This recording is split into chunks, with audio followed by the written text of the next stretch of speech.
Introduction. After 2,000 years of Christian theology and thought, the original meaning of the Scriptures, especially the Christian Scriptures, has come to us today with many filters. These filters include the theological interpretations that have developed over the years about the meaning of the Scriptures.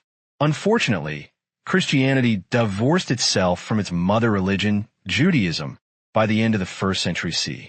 By doing so, combined with the dwindling number of Jews in the church, the Hebraic understanding of the Scriptures was mostly lost and eventually considered invalid by the church bishops.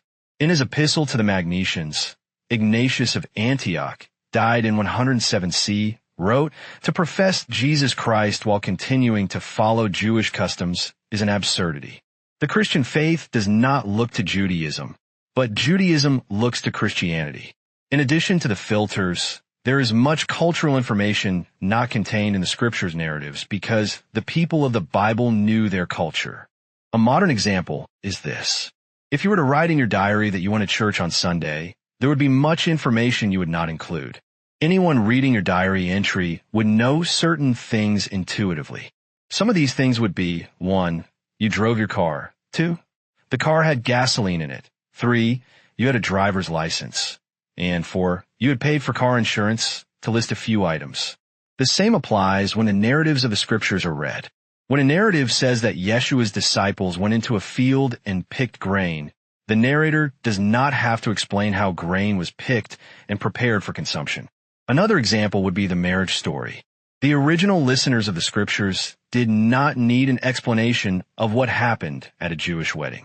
Read the account of Yeshua at the wedding at Cana, and you'll find there is much cultural information omitted about the ceremony and celebration because the people knew it of the day. So, to obtain a complete understanding of the Scriptures, especially the words of Yeshua, we need to learn how to think as a person did in Yeshua's days.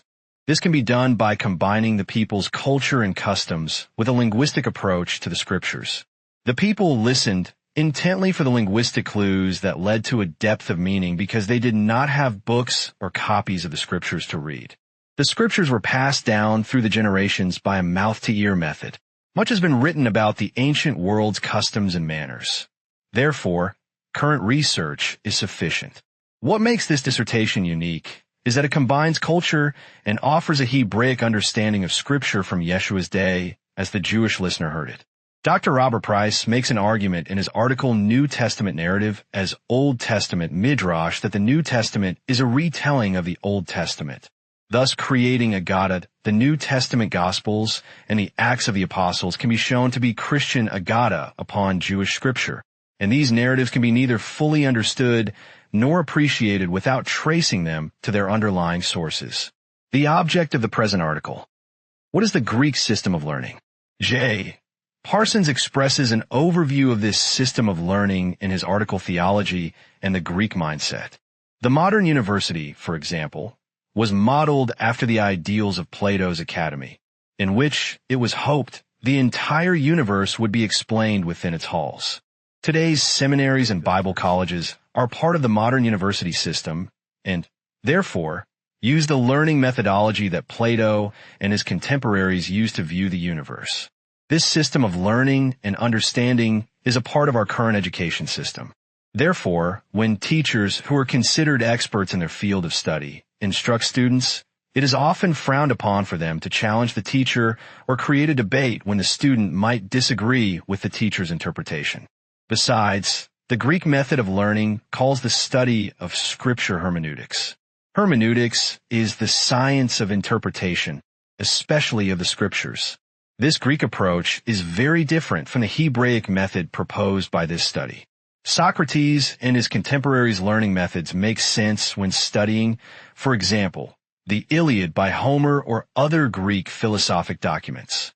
However, these methods do not necessarily bring to life all the ancient Middle Eastern documents' flavors. This Greek approach is the Bible study method that Christianity has employed for over 1900 years.